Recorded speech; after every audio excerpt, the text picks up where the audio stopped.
లేచి నిల్చోవడం గట్టిగా అరవడం నాకు వస్తుంది, కానీ నేను వచ్చింది మీతో గొడవకు కాదు, మీ అమ్మాయి ప్రేమ గెలుచుకోవడం కోసం. కూర్చోండి.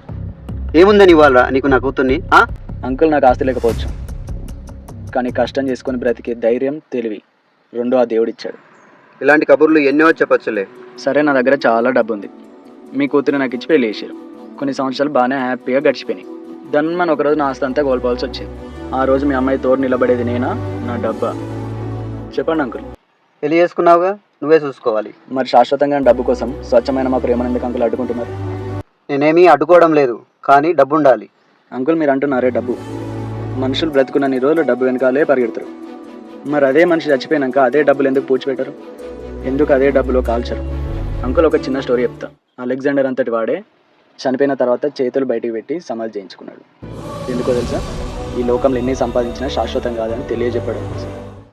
బాగానే మాట్లాడుతున్నావు, కానీ ఎవరితో మాట్లాడాలో తెలుసుకోలేని మూర్ఖుడివి. Uncle, 1 minute.